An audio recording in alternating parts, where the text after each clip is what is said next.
And we're live on match day as Doug reaches for a buffalo wing. He's got it! Oh, and he's gone for a can of Pepsi too! What a finish! There's no doubt about it. It just tastes better. Match days deserve Pepsi. Mornings have a rhythm. You can hear it, feel it. And at Quaker, we fuel it. With 100% whole grain oats and a good source of fiber in every bowl, helping you turn that rhythm into your soundtrack for a great day. Fuel to start whatever's next. Quaker, official sponsor of FIFA World Cup 26. Let's go! Let's go!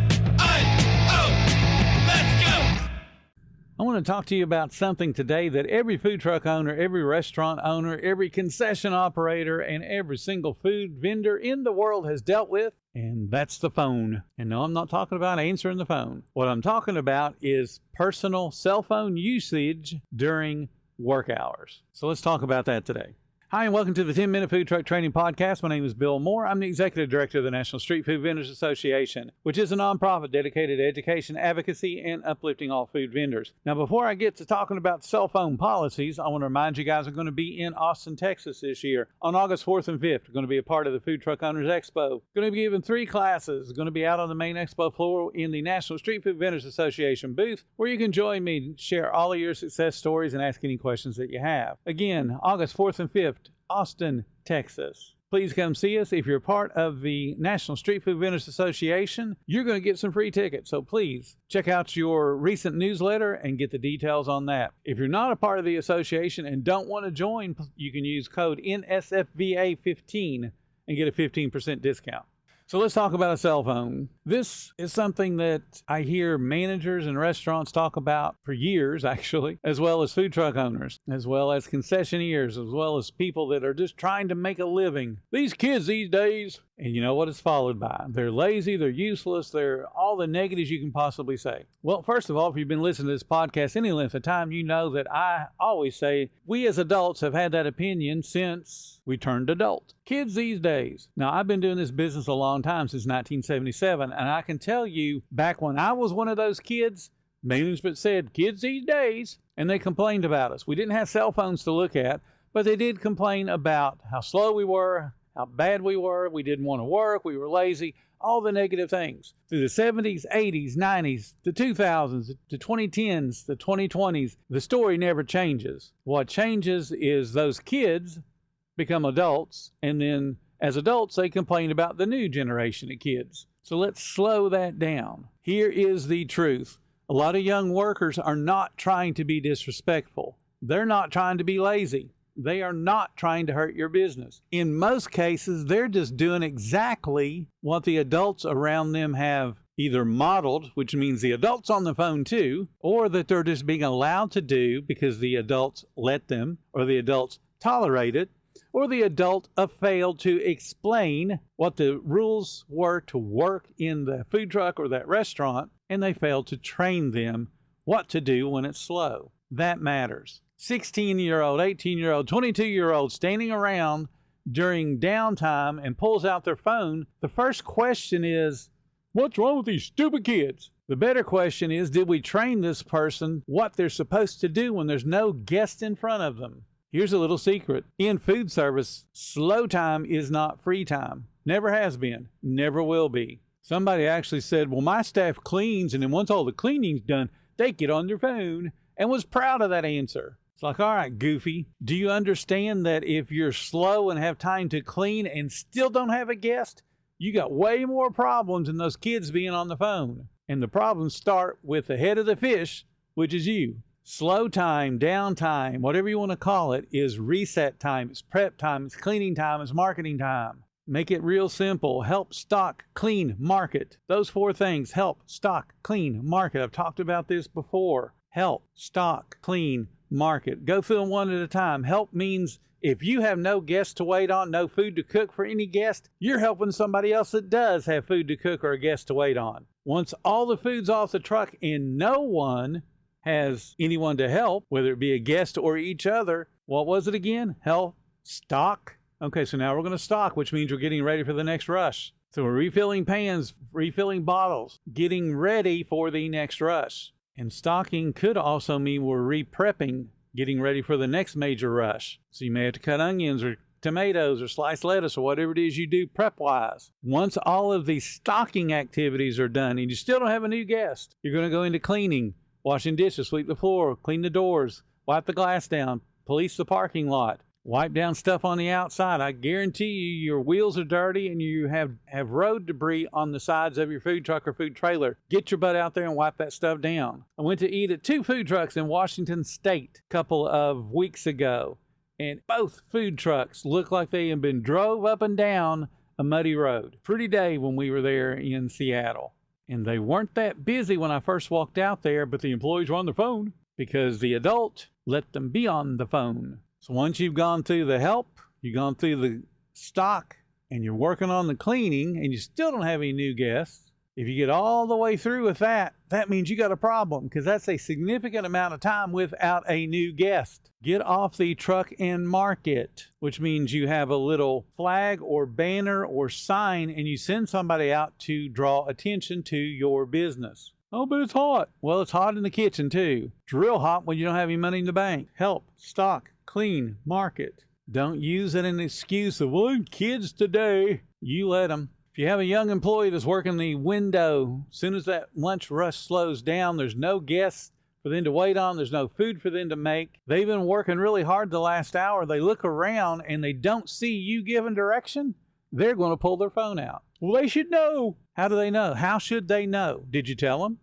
If you did tell them, then that's a different conversation. Most likely you didn't. You just assumed they'll know what to do. Every station should have a list of things for them to stock as soon as they come out of waiting on somebody. If they have no one else to help employee-wise on that food truck, then they should have a stock list. And it should be detailed, not fill stuff. It should be your sleeve holder for cups should be 15 cups above the level. You should have 30 lids. You should have half a size pan of different condiments. Whatever the detail needs to be, they need to understand that.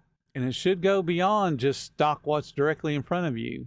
Do you need stuff prepped for the evening or later on in the day? Do you need more onions or tomatoes or lettuce? Do you need to make salads if you do pre-done salads? Do you need to make macaroni and cheese or coleslaw or whatever other product that you do prep work on? The employees should know via a list that's already written what they need to do as soon as there's no one to wait on. And that's just stocking. And then they should have a cleaning list. If you're the cashier, you need to clean these 7 things. And it should be a detailed list. And just because it's a list doesn't mean they understand how to clean it. One of the restaurants I worked in a number of years ago, actually about 15 years ago, brought in J1 workers. If you don't know what a J1 worker is, it's somebody that is outside the United States, comes here temporarily to take a job, to get work experience within the United States, and then they go back to their home country and hopefully share those things that they learned. So a lot of them come over here to work in a restaurant just to be able to make money and have the opportunity to experience our culture. And then they take back what they learned. So we have somebody working for us, and they're doing a really decent job early on in their work with us in the restaurant. And I just said, hey, would you go ahead and sweep the floor? And of course, I had to show them where the broom was, where the dustpan was, and they started sweeping. They had never swept with that type of broom before. They had no idea how to use it. That was my fault. I assumed when I say sweep the floor that everyone in the world knows how to use a broom. And I'm not talking a push broom, not talking anything other than the broom you most likely have in your kitchen at home right now. This kid did not know how to use that kind of broom. Whose fault is that? You cannot assume somebody knows something because you feel like it's tribal knowledge or that everyone knows that. Clearly they don't. So I showed him how to use the broom efficiently. And after probably 5 minutes of practicing with it, he got good at using the broom and was very happy that he learned a new skill. And I'm sure he took that back home to wherever he was from. He's from Turkey, actually. And either made fun of those Americans and how they sweep or taught other people that what he learned in America. If you see someone doing something that you don't want them to do and you don't correct them, guess who's at fault? That would be you. And that's when the owner gets frustrated. But you see, if the problem here is frustration is not a policy. Rolling your eyes because, oh, look at them stupid kids, is not training. Saying, get off your phone, also not training. It's not a system. You want young employees to start off on the right track, you need to give them a track to be on in the first place. And that means you got to have a policy and a procedure and a method of training so that they don't miss anything. The best employees in the world you're ever going to have are going to be those kids, because they don't come in with any bad habits from having worked at other restaurants or other food trucks. All they want to come in and do is work and get paid and go buy whatever they want to buy. And then in the back of their mind, they don't want to get yelled at. But then what do? Put that phone away. It's just like the toddler. If you have kids, and most of you guys do have kids, you have a toddler who doesn't fully understand English, but they understand tone. So they go to get into something. No. Now, if you say, no, the tone lets them know how they should react. But when you have that deep bass, no, they know they're in trouble and they stop whatever it is. They don't understand, but they know that what they just did gets them yelled at. So they quit. And then they're going to start to look around to make sure you're not watching. It's the same thing with those kids. They understand English. Put your phone away. Basically what you taught them was, I need to make sure I only pull the phone out when you ain't looking. Instead of, okay, we don't have a guest to wait on, so I need you to, and tell them what they need to do. Which obviously implies put your phone away. Training someone is not get off the phone. Training someone is not, if you got time to lean, you got time to clean. Those are convenient things for you to say and sound intelligent, but they don't help somebody learn what they're supposed to do. So help, stock, clean, market. Pretty simple thing to do. And yet somebody always hollers out, get off your phone. So the policy is super simple. When an employee is on the clock, your only responsibility is to the business, which means you take care of the guests first, you help your teammates second, then you go into stock, clean, and market. If you don't know what to do, ask. Your LinkedIn feed can give you daily insights from your professional community. It cannot keep you updated on the daily office gossip. Oh my gosh, no way. It can help you stay informed on the latest news and trends in your industry. It cannot stop your boss from trying to start a new office trend. Who's ready for Flip-Flop Fridays? And while we can't stop all of the office jargon, Does this vibe with our collaborative lattice work metric? LinkedIn can start taking your career to new heights. LinkedIn is the network that works for you.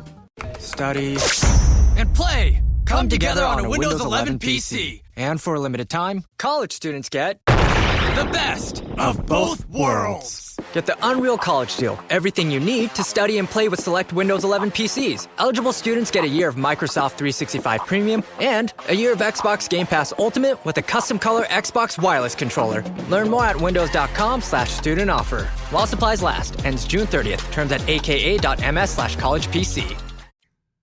By implication, you're saying don't have your phone out. You can make that a written policy and make them sign it, but you have to reinforce it every single day, because they're going to be just like that little toddler is trying to get in the cabinets, and you put the little locks on them and they're figuring out how to get around those locks. And you think, oh, I don't have to yell no anymore. I've got them locked out with these fancy plastic locks. And the kids figure them out. They understand how those little plastic locks work because they'll watch you undo them. It's the same thing with your staff, even at 16 or 18 or 22. Whatever you allow them to do, they will continue to do. Help, stock, clean, market.